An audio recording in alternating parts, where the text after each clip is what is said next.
I'm Kate and I make junk journals, and today we're gonna make avocado dyed paper.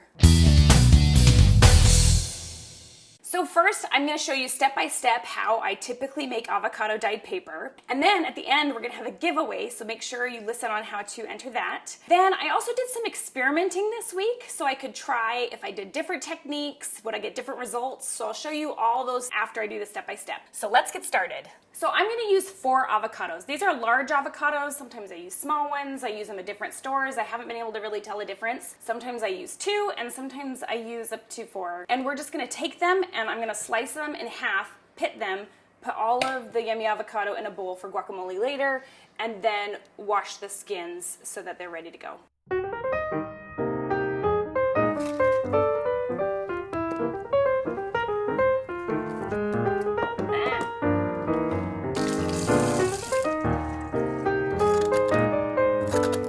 So now I'm just going to take them, and at first I just kind of like glop off all the extra stuff on there, and then I'm going to just try to scrub it as clean as I can.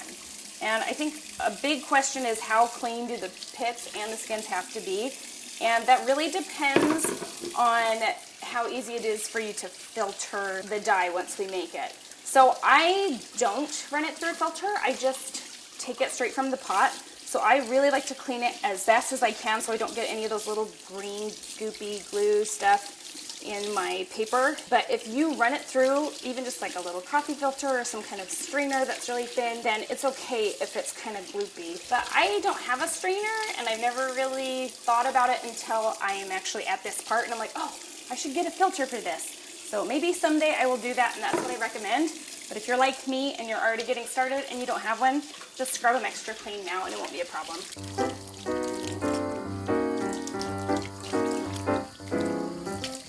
Okay, and what I'm going for is just to try to get rid of the slimy texture. So as I run my fingers across this, it feels kind of rough. And there's some little patches where it's kind of slimy, and that's fine. The more chunky slime there's on there, it just kind of can float into the water and it might gunk up your paper a little bit if you don't filter it. So try to get it as clean as you can, but that's good enough for the likes of me. So now that these are all clean, I'm gonna put them into my pot. I've used this size of pot, which is a little bigger than my hand and a little deeper than whatever that is.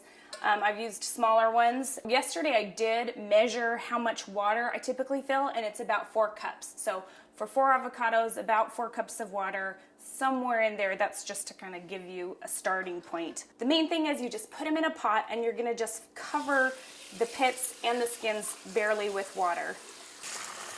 So probably about that is good. Okay, and now we're just gonna bring this over to the stove and put it on high until it reaches a boil. Okay, and once it's boiling, I'm just gonna cover it with a lid and put it down to a simmer.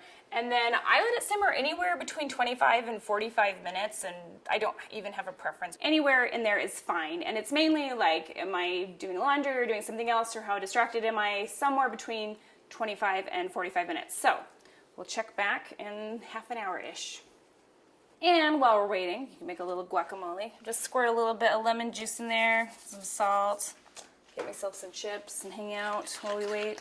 Okay, so now that it's been about half an hour, I'm just gonna turn it off, and I usually just slide it off the heat and let it sit there. And again, sometimes it sits there for a long time, or sometimes I strain it right away. I kind of like to wait till it cools off because then it's easier to handle, but it's ready to go at this point. So if you want to just dump it into the pan straight from the pot, that's fine, but I like to put it in one of these because it's a lot easier to just pour as I go. So I'm just going to take this and I'm going to bring it to the sink and do my best to not spill it as I funnel it into this little, just like that. And look, there's just a tiny bit left in the pot, and that can just sit there until we need more. Okay, so this is a really good typical color that the dye usually is, and that is looking really good. Okay, and then we're just gonna come over to the oven, and I have it set at 250 degrees Fahrenheit. You can do anywhere around 200 to 250. If you're kind of impatient like me, 250 is great because it kind of goes fast, but you gotta watch it. Okay, let's talk about pans. I like to use a cookie sheet the best, but I often use just a clear glass pan as well. And both of them are fine. This one just has more surface area and it tends to dry a little bit quicker. This one kind of pools a little better, but I usually am coffee dyeing and avocado dyeing at the same time because I'm just like in my kitchen all morning. So I will use one for one and the other for whatever. But today I'm going to use my cookie sheet because it is my favorite. Okay, let's talk about paper. So I love to just use normal printed paper. This is a brightness of I think 92. I just read that because I was curious, but this is just normal printer paper. I also use some cardstock. I usually grab some little index cards.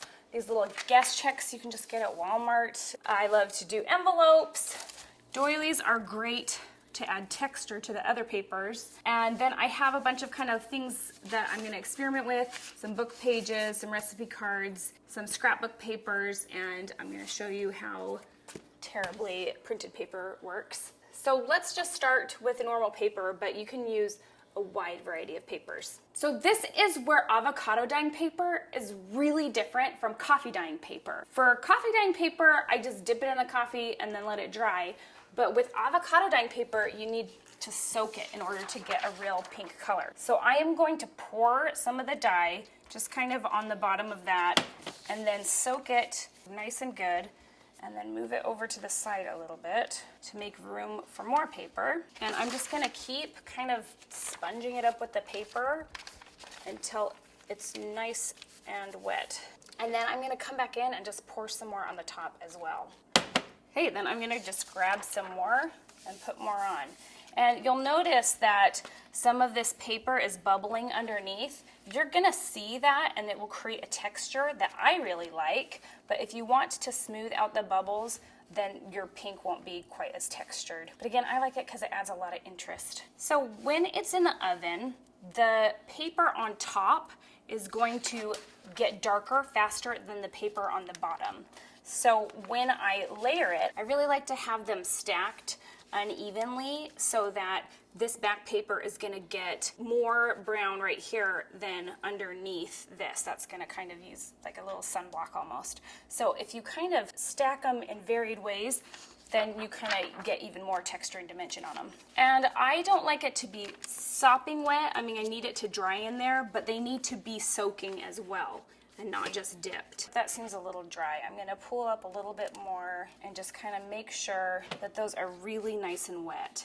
And you can kind of experiment. I always do everything different every time. So sometimes I kind of make it more wet than that. Sometimes I make it more dry than that. I often get similar results. So I'm not sure, which details really matter, but generally just soak it, make sure it's at least wet.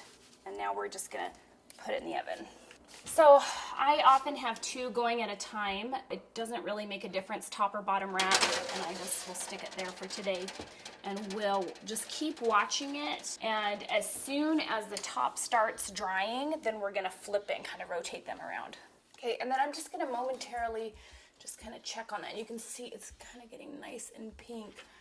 And those edges are starting to get a little bit crispy. So I think I'm gonna start rotating it now. And it's been probably about 5, 6, 7 minutes. And I'm just gonna pull it out and grab the corner, and you can see that it's a little bit lighter underneath. And I'm just gonna start kind of rotating it around. Sometimes I flip the whole thing over, sometimes I just kind of do a few at a time, but I'm gonna start kind of trying to dry out that top piece while the other ones soak. And this is starting to get dry, so I can either help get that a little bit more wet because I don't want it to burn or to get too crispy. So I can either just make sure that's a little bit more wet or make sure I'm rotating that as well, just to make sure I don't burn my edges too bad. So we'll put that back in and wait a little longer. Okay, so it's been about 4 minutes since we last opened it. And let's just see. I'm gonna start rotating more of these, and we're just gonna, they tend to tear really easily. So be careful as you are flipping them. And if you tear them, then I just use those ones as kind of, half pages or cut them into tags or something. You don't need the whole paper. So let's just flip this whole thing and kind of get the back side baking a little bit more.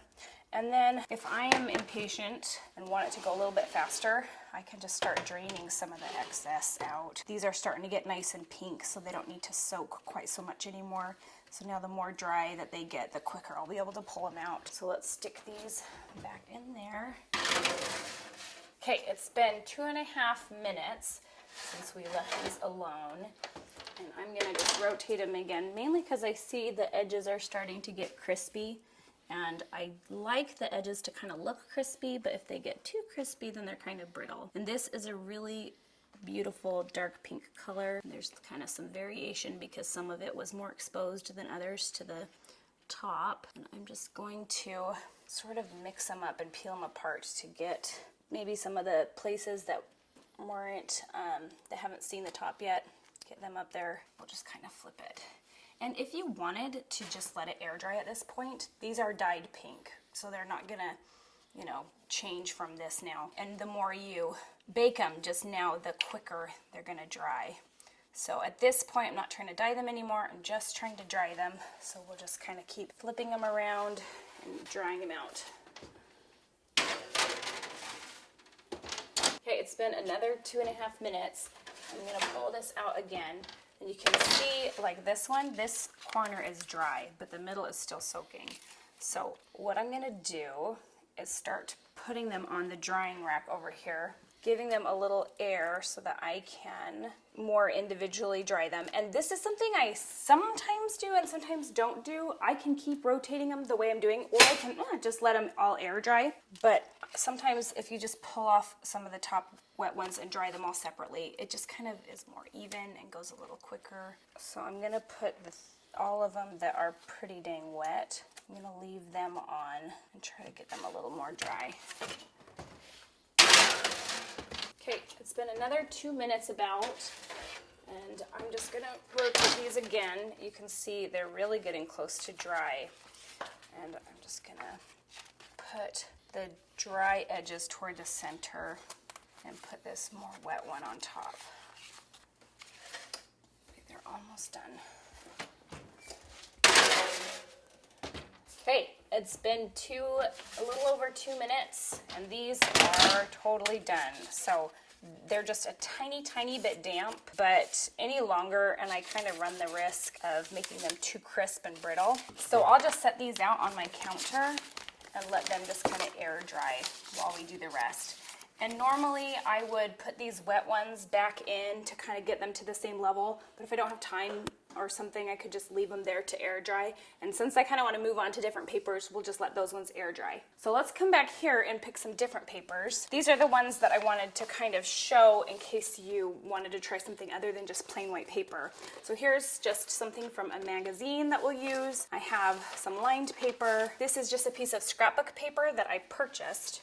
And this is just a printable that I got from Betty's Custom Designs. So sorry, Betty, I'm gonna destroy this and show them why printables aren't very good when you're avocado dyeing paper. And then I have this old encyclopedia page. So let's see what happens with these ones. So I'm gonna do the same thing and pour in my avocado dye and get them all soaked.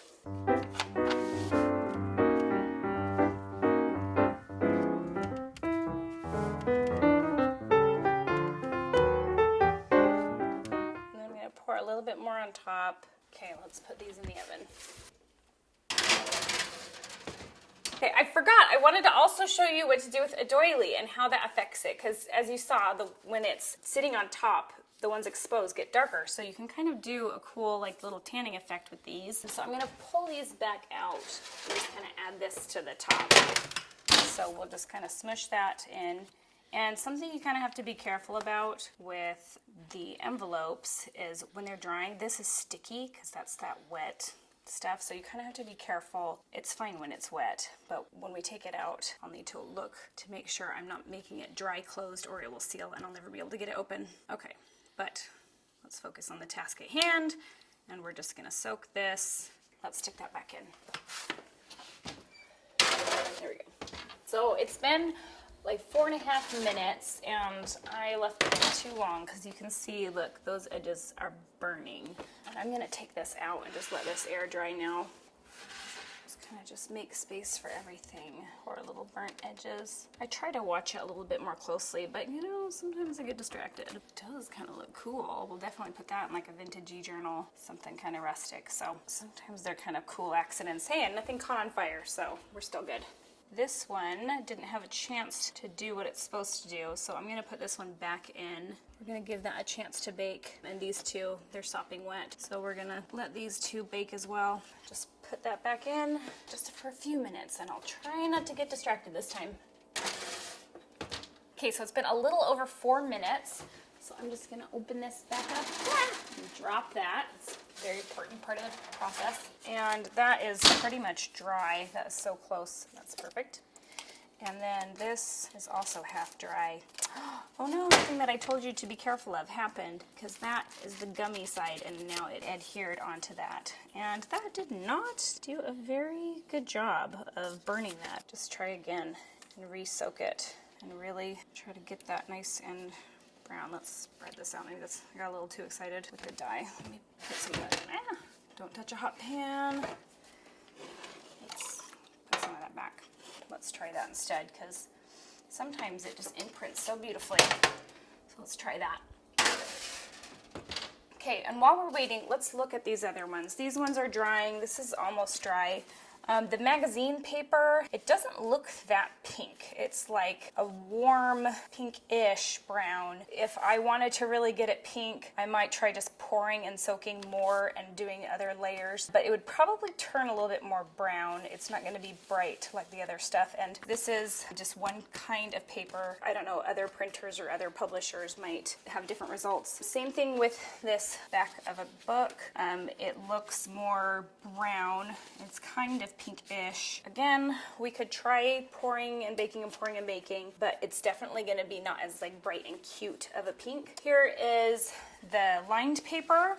And anytime you soak lined paper, at least, you know, the cheap stuff I buy, I don't know what other kind of fancy lined paper is out there, they just bleed and you can see all the lines are just gone and everything just bleeds everywhere. I mean, it's kind of cool. You probably do something with that, but not super ideal in most cases. And then here is that scrapbook paper, especially when you have green, you know, green and red are opposite sides of the color wheel, so they're gonna turn more brown. So it really desaturates the whole thing, which I'm not a huge fan of in most cases. So I usually don't avocado dye scrapbook paper. And then, like I said before, printable digitals are so great to use in your junk journal, as long as you don't dye them, because if you're using just your normal inkjet printer, then the ink isn't bonded enough and it just washes off. You kind of ruin the beautiful design. That is kind of fun and wild and weird. So if you want to experiment with that and kind of move the inks around, you could do that. But I usually don't work with stuff like this, and I just like the bright pink paper. Those are kind of some fun examples. Let's check back in on our heart and see how it's doing. I'm gonna just try to drain a little bit more without burning myself. And then to make sure that that doesn't happen again where that's gonna stick, I'm just gonna give myself a little buffer because I'd rather it stick to a piece of paper and it won't rip as easily. Let's give that another few minutes. So it's been almost 5 minutes, and let's pull it out before the edges get too burnt. And this is still pretty wet, but I'm gonna go ahead and check on that and see how it's doing. And see, that just leaves that cool little heart pattern. So I'm gonna just let this dry now. Scoot, these ones are dry now. We'll just let that lay on that rack. So typically I would just kind of keep adding and pouring and adding and pouring and like having the dry layers kind of stack up and kind of keep working and keep working. But because I want to show you guys some other things, I'm gonna just leave it here for now, come back to it after I'm done with the tutorial and show you some variations that I think are really cool. So one thing I had heard before but I'd never tried is you can use the pits or the skins. And I've always just used both. But I tried out just boiling the pits and just boiling the skins. And I used the same thing, about 4 cups of water, and I boiled it for probably about half an hour. And this was 4 pits, and this was the skins of 4 avocados. And I did different things so we could kind of see and explore what happens. So these top ones, I took and just soaked them and did not bake them. I soaked them for like 20 minutes about, just in a shallow dish. Then I pulled them out and set them on a plate. And you can even see the rings of the inside of the plate that they were on. And this is a piece of cardstock paper, and this is just normal computer paper. And then these are the same exact thing, just the peels. And you can see that there is a slight color difference. These ones are just a little bit more happy pink, and these have just a touch of almost like a brown, more muted. But they're really, really similar. For these two, I just dipped them in the dye and baked them. That's all I did. So they didn't soak in it. I didn't pour it in to the baking sheet. It was just dipped and baked dry. And they are just a really light pink. And they almost look white compared to the other ones, but here's white, and you can see they are just kind of a light, cute pink. And then for these ones, I dipped them and I did not bake them. So the same as this, except for these were baked and these were not baked, because I wanted to see if that influenced the color, but it looks pretty much the exact same. These ones have kind of lines and some dirt on them because I didn't clean my drying rack before I set them on, and so that just gets extra texture and fun. But besides that, they're pretty much the same color. Okay, and then this is just my regular method of pouring and baking and pouring and baking and flipping and rotating. And these ones are just the pit, and you can see that on average, they are a lighter, softer color. And these ones do just get a tiny more, this one just baked super long. I'm not sure that that's a good representation. So some of them that didn't get that much exposure are really close to this, and then some of them are way darker. It really varies, but these ones on average are just a little bit more brown and a little bit darker. These ones are a little bit lighter and more of a pure pink. And then you can see this is what we made today, which is kind of an in-between of the both of them. And then another experiment I did, I had some of the pit dye and I just baked them extra long. So I just continued to pour and bake and pour and bake and pour and bake. And when they were dried, I poured and baked again. And this is cardstock, this is a lighter piece of paper, and this is regular paper. And these all went together, and you can see that they did end up darker than when I just did my normal length of pouring, soaking, and then just kind of drying them out. I poured and baked and poured and baked, I don't know how many times, probably 4 times more than I usually do. Anyway, I thought that was interesting, and the texture of them is just a little bit more, I don't know, there is some sort of texture, and you can almost feel like the dye or the baking in them, and they're not quite as smooth, but they do get, you know, a nicer dark color if that's what you're going for. The last experiment that I did is I got some pH strips so I could see if they were acidic, they needed to be neutralized, or I was just curious about that. So I took one of these strips and I just took a drop from all of the different dyes and put it on there. And you can see that the color is kind of in between there, and that means it is a neutral and it's not acidic. So these are not going to add acid to your book like other dyes might. So I thought that was really interesting because I don't know why I assumed they would be acidic, and part of this tutorial was going to be like how to neutralize it, but we don't have to do that because they're already neutral. So that is my dyeing process, and those are all the different variations, and I hope that you learned a lot. Now there's just one more step, and that is if you were to take all these papers and turn them into a journal, it is really yummy and delicious to have all that crinkly texture, and that could be awesome, but it's also really bulky and kind of takes up a lot of space in the journal. And as you guys know, I already have problem adding too much bulk to my journal, so I try to make these as thin as possible, and so I'm gonna go ahead and iron them all. So let me get my ironing board. So I turned my iron all the way to the highest setting, and if I had a nice fancy iron, I'd also have it be on steam, but because this is kind of old, when I put water in it, it just kind of leaks everywhere. But you can steam it too, especially my mother-in-law, Kathleen, who, if you don't follow her YouTube channel, I don't know what you're doing on mine, you should go over to hers right now, Kathleen Maurer.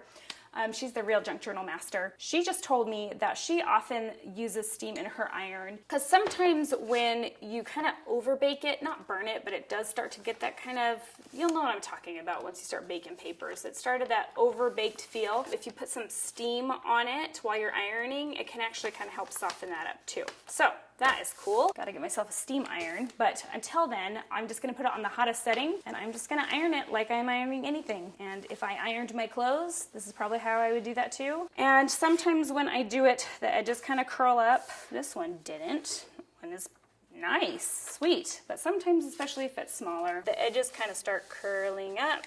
Nope, I'm a liar. But if it ever does, come on, curl up. Then I just flip it over and do it on the other side and it won't curl. So I promise I'm not making it up. Happens lots and lots of times, just not right now, as I'm telling you. So once I have my whole stack of papers, then I can either just leave it like that, or my mother-in-law also suggested, I sometimes put it under a stack of books.